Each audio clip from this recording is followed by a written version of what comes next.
Bonjour, je vais commencer. Je me présente, je m'appelle Laurent Boitel, je suis pharmacien et je travaille dans l'éco-organisme d'Astri. Donc on va voir aujourd'hui ce que fait cet éco-organisme. Donc je vais vous donner quelques définitions. Ensuite, pourquoi trier les DASRI. DASRI, donc déchets d'activité de soins à risque infectieux. Quel objet trier? Qui est responsable du tri? Quel geste adopter pour trier ces DASRI? Comment on les détruit? Et puis on verra un schéma global et des chiffres clés. Définition DASRI, déchets d'activité de soins. Déchets d'activité de soins à risque infectieux. Donc ce sont toutes les seringues et toutes les aiguilles qui sont issues des médicaments et dispositifs médicaux pour injecter les médicaments. Par exemple, les aiguilles, les seringues avec aiguilles et les lancettes. Donc ça, ce sont les DASRI. DASRI perforants, donc déchets d'activité de soins à risque infectieux. DASTRI, c'est l'éco-organisme qui gère les DASRI perforants. Donc DASTRI, c'est un éco-organisme qui est agréé par l'État et qui est en charge de la collecte et de la destruction des DASRI perforants, c'est-à-dire des aiguilles, des lancettes, des seringues avec aiguilles, des patients qui se traitent eux-mêmes. C'est-à-dire, un patient qui a du diabète va s'injecter des médicaments donc à l'aide de seringues et d'aiguilles. Donc, un patient en autotraitement, c'est un patient qui se fait des piqûres lui-même, donc sans l'intervention d'un médecin ou d'une infirmière. Donc là, l'éco-organisme d'Astri va s'occuper donc de récupérer donc les déchets d'activité de soins à risque infectieux, donc des patients qui se traitent seuls. Alors pourquoi il faut trier les DASRI?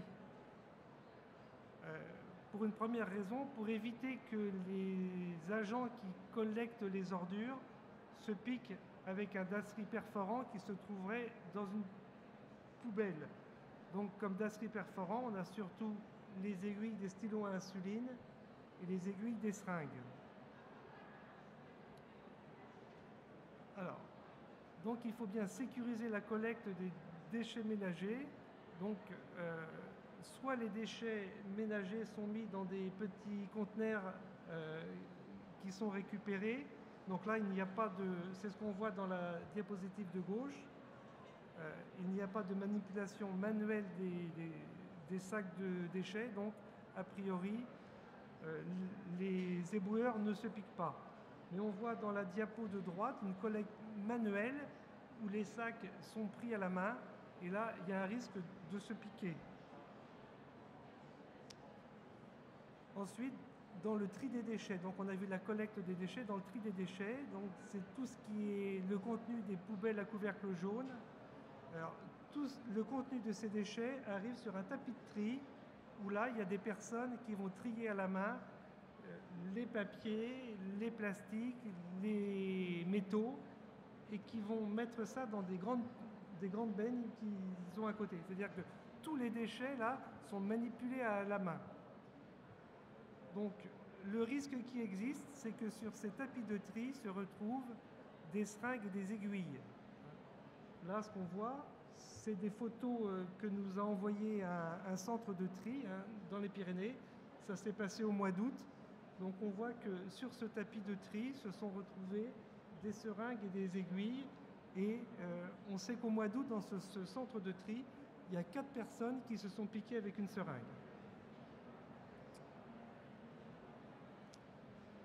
Donc, pourquoi trier? Si vous voulez, une solution qu'on avait avant que l'éco-organisme existe, c'est de mettre les aiguilles et les seringues dans une bouteille en plastique. Alors, l'inconvénient de la bouteille en plastique, c'est qu'une fois que la bouteille en plastique est serrée, les aiguilles vont la traverser et les gens vont se piquer. Donc, maintenant, ce qu'on va proposer, nous, c'est de mettre ces aiguilles et ces seringues dans des boîtes jaunes. Alors, ces boîtes jaunes vont être distribuées par les pharmacies et vont être récupérées dans 14 500 points de collecte. Alors, quel objet trier? Alors là, on a la liste de tout ce qui est piquant, coupant et tranchant. qui peuvent être utilisés par des patients, hein. Donc on a des seringues, on a des stylos injecteurs, on a des aiguilles, et on sait que 90% de ces déchets perforants sont générés par les patients qui ont du diabète, hein. Les patients qui ont du diabète, qui se traitent par insuline, doivent s'injecter de l'insuline 4 à 5 fois par jour et doivent se piquer le bout du doigt pour mesurer leur glycémie entre 5 et 10 fois par jour. Donc, à la fin de la journée, ils ont fait un volume conséquent de produits et ils se traitent tout au long de leur vie, donc ils remplissent facilement les boîtes. Alors, ce qu'on ne collecte pas, on ne collecte pas les dasseries mous. Les dasseries mous, c'est quoi? C'est des pansements, c'est des compresses, c'est des cotons. On ne collecte pas les dasseries qui ne sont pas piquants, coupants et tranchants, par exemple des stylos à insuline. Là, j'ai un stylo à insuline, je peux vous montrer comment ça se présente. Un stylo à insuline, c'est comme ça. Donc, un stylo à insuline, on met une aiguille dessus, mais quand l'aiguille est enlevée, le stylo n'a pas de danger et quand il est vide, il peut se jeter avec les ordures ménagères normales. Nous ne collectons pas non plus les dasseries, donc déchets d'activité de soins à risque infectieux, générés par les professionnels de santé, les infirmières et les médecins, que ce soit à leur cabinet ou au domicile des patients. Si une infirmière vient chez un patient pour lui faire une piqûre, c'est à l'infirmière de récupérer la seringue, l'aiguille et le coton. Et nous ne récupérons pas non plus les dasseries qui sont produits par les hôpitaux, les cliniques et les dispensaires, qui font des quantités beaucoup plus importantes de dasseries et qui sont collectées individuellement par des sociétés spécialisées. Je vais laisser la suite de la présentation à Marine. Donc, bonjour à tous. Donc maintenant, nous allons voir qui est responsable. Donc tout d'abord, nous allons étudier deux notions, celle de responsabilité élargie du producteur et celle de pollueur-payeur. Donc à votre avis, qui est le pollueur? Alors en fait, c'est le patient.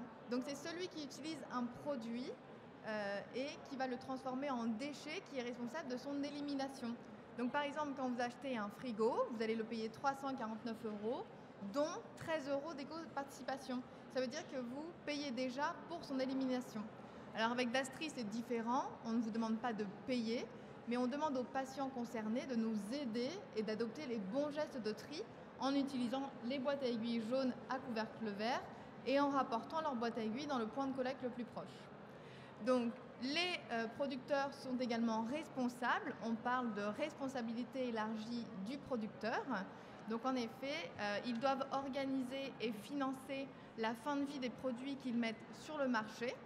Donc, soit ils peuvent le faire de manière individuelle ou alors de manière collective en intégrant un éco-organisme, ce qui permet d'être plus efficace et aussi de partager les coûts. Donc, par exemple, vous avez différents éco-organismes. Pour les médicaments non utilisés, vous avez Cyclamed. Pour les lampes usagées, Recilum. Et pour les piles et accumulateurs usagés, Corépil. Et vous avez d'autres éco-organismes comme ça pour d'autres produits. Donc, le patient doit aussi lui adopter les bons gestes. Donc, tout d'abord, il doit séparer ses dasseries perforants des déchets ménagers ou recyclables, car comme Laurent nous l'a expliqué tout à l'heure, sinon ça peut provoquer des piqûres auprès des agents de collecte et de tri, donc des accidents. Donc pour stocker ces dasseries perforants de manière sécurisée, il faut que le patient utilise ces boîtes jaunes à couvercle vert qui sont distribuées gratuitement dans toutes les pharmacies. Les pharmacies ont l'obligation de les distribuer. Et ensuite, il faut que le patient ramène sa boîte pleine dans un point de collecte et surtout qu'il ne la jette pas à la poubelle. Donc nous, en tant qu'éco-organisme, nous sommes également responsables. Nous avons plusieurs missions. Nous devons d'abord fabriquer ces boîtes à aiguilles, ensuite les distribuer à toutes les pharmacies, donc gratuitement. Ensuite, nous devons récupérer les boîtes pleines auprès des points de collecte.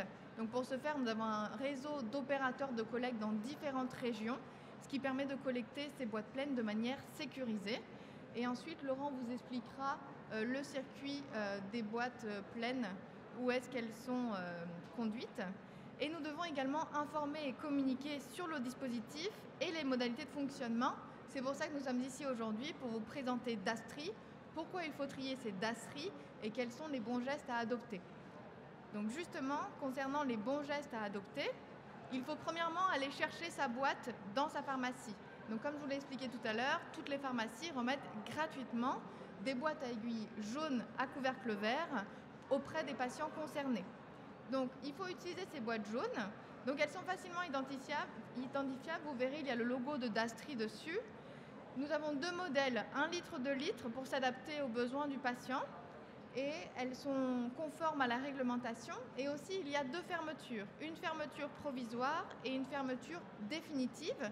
Une fois que la boîte est pleine, il faut la fermer définitivement avant de la ramener sur le point de collecte.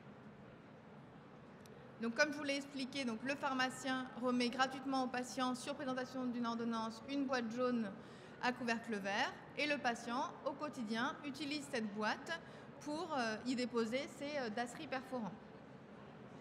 Une fois que la boîte est pleine, il faut la ramener dans un point de collecte. Comme je vous l'ai dit, il ne faut surtout pas la jeter à la poubelle. Donc, il y a 14 500 points de collecte à disposition des patients. Donc, majoritairement, ce sont des pharmacies à 90%, soit plus d'une pharmacie sur deux. Et nous avons également quelques déchetteries qui sont points de collecte. Donc, les points de collecte sont facilement identifiables par cette vitrophanie que l'on met à disposition des pharmacies points de collecte pour que les patients puissent les identifier en tant que points de collecte. Et nous avons également développé un outil. Donc, il suffit de se connecter sur nous-collectons.dastri.fr et par un système de géolocalisation, nous allons vous indiquer quels sont les points de collecte les plus proches. Donc là, par exemple, nous avons pris la porte de Versailles et l'outil nous indique aux alentours quels sont les points de collecte les plus proches. Donc là, nous avons 3 pharmacies et en dessous, nous avons des informations concernant les pharmacies, donc notamment l'adresse. Et si l'on clique sur la petite icône de la pharmacie, nous avons l'adresse, les horaires d'ouverture de la pharmacie et nous avons un lien qui nous permet de nous géolocaliser et d'indiquer le circuit pour se rendre auprès de cette pharmacie. Donc maintenant, Laurent va vous expliquer comment sont gérées ces boîtes une fois qu'elles sont ramenées aux pharmacies. Alors, on a vu que le patient a ramené sa boîte pleine dans un point de collecte. Le point de collecte va stocker ces boîtes pleines dans des cartons. Hein, vous avez un modèle dans un carton jaune. Hein. Donc, ces points de collecte, on l'a dit, c'est des pharmacies. Donc, 13 500 pharmacies sur 22 000. Donc, plus d'une pharmacie sur 2 et des déchetteries. Donc le point de collecte stocke les boîtes pleines fermées définitivement dans un carton. Et là, il y a un opérateur de collecte, donc un prestataire de Dastri, qui va passer pour récupérer les cartons ou les grands fûts plastiques qui sont remplis avec ces boîtes fermées. Et ensuite, c'est emmené dans une usine d'incinération où c'est détruit. Donc là, on va revoir le schéma global. Hein. Le patient va à sa pharmacie. Au vu de son ordonnance, le pharmacien lui remet une ou plusieurs boîtes jaunes. Le patient rentre chez lui, se traite, met ses aiguilles et ses seringues dans ses boîtes jaunes. Une fois que la boîte jaune est pleine, il la ferme définitivement. Il l'amène à un point de collecte. Là, en point de collecte, elles sont stockées. Et le prestataire de Dastri, le collecteur, vient chercher le carton de collecte et l'emmène dans une usine où c'est incinéré. Donc l'incinération, 850 degrés pendant 2 secondes. Alors, quelques chiffres clés. L'éco-organisme Dastri est fonctionnel depuis janvier 2013. Et depuis janvier 2013 jusqu'à maintenant, on a distribué 4,5 millions de boîtes jaunes dans toutes les pharmacies de France. Les pouvoirs publics nous imposaient à fin 2016 un taux de récupération des Dastri de 60%. Ce taux de 60% a été atteint au mois de juillet. Donc nous sommes en avance sur le taux qui nous était imposé. Donc toutes les pharmacies de France et des DOMCOM distribuent nos boîtes jaunes, vides, soit 22 279 pharmacies.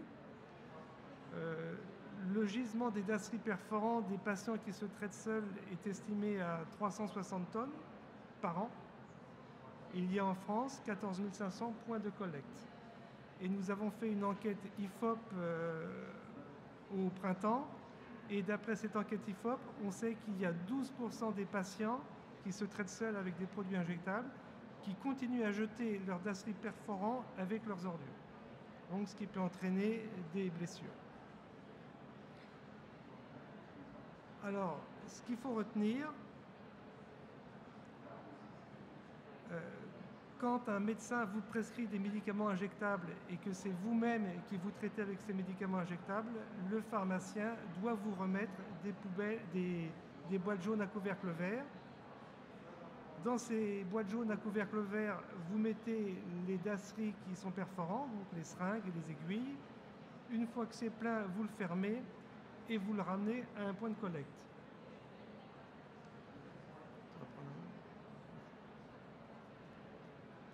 Donc, si vous avez des questions, n'hésitez pas. Nous avons un site à disposition, donc dastri.fr. Il y a également une rubrique contact. Donc, nous vous répondrons à toutes vos questions. Merci de votre attention. Et si vous avez des questions, nous pouvons y répondre maintenant.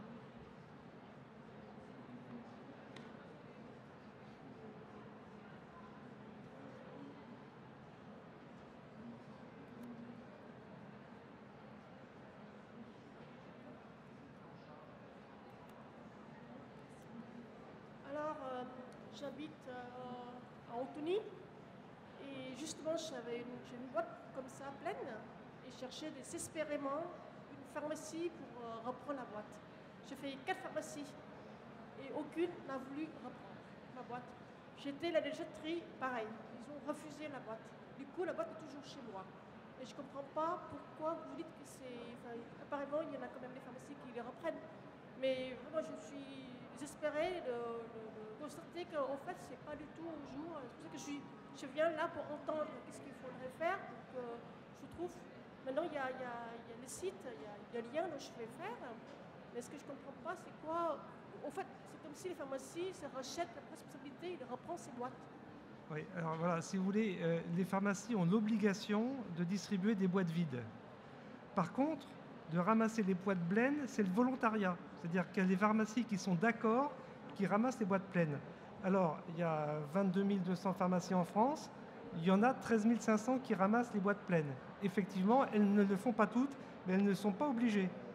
L'obligation consiste à donner des boîtes vides, mais c'est sur la base du volontariat qui reprennent des boîtes pleines. Donc, sur le site internet qu'on vous a montré, vous allez dans votre région et vous verrez la liste des pharmacies qui sont points de collecte dans lesquels vous pourrez rapporter votre boîte pleine. Ce que je cherche à comprendre, c'est que ça leur demande quoi? En fait, c'est de contacter, une fois qu'il y a beaucoup de boîtes, de contacter les services pour les reprendre, c'est ça? Sous la base de volontariat. Il faut que les pharmaciens contactent les services pour faire reprendre les boîtes. Ce que je ne comprends pas, c'est...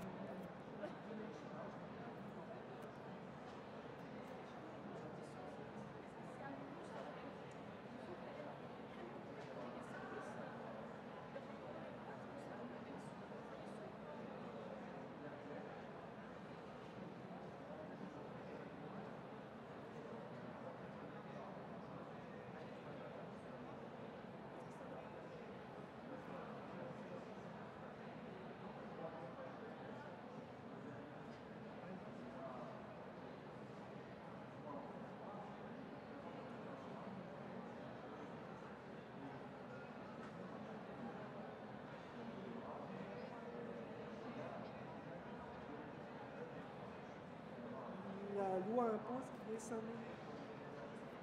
Ouais. La loi impose qu'il y ait 5 000 points de collecte. Il y en a 14 500, c'est-à-dire 3 fois plus que ce qu'on est obligé de faire. Mais après, si une pharmacie ne veut pas être point de collecte, on ne peut pas l'obliger.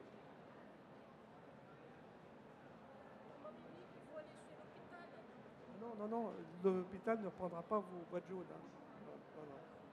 Non, il faut aller voir sur le site. Vous avez la liste de tous les points de collecte en tapant le nom de votre commune ou votre code postal et vous aurez les pharmacies autour de chez vous qui sont au point de collecte.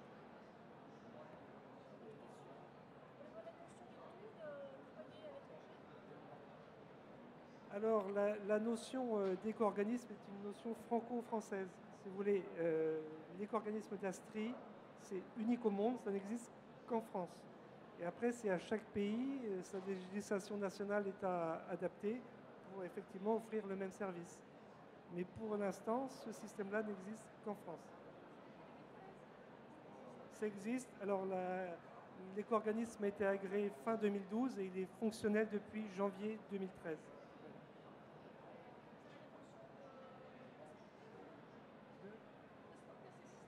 Ah ben, nous, si vous voulez, on répond à un cahier des charges, c'est-à-dire que l'État a fait un cahier des charges donnant toutes les obligations d'un éco-organisme pour la France. Donc, Dastri a répondu à ce cahier des charges, a été agréé, mais ça reste au territoire français.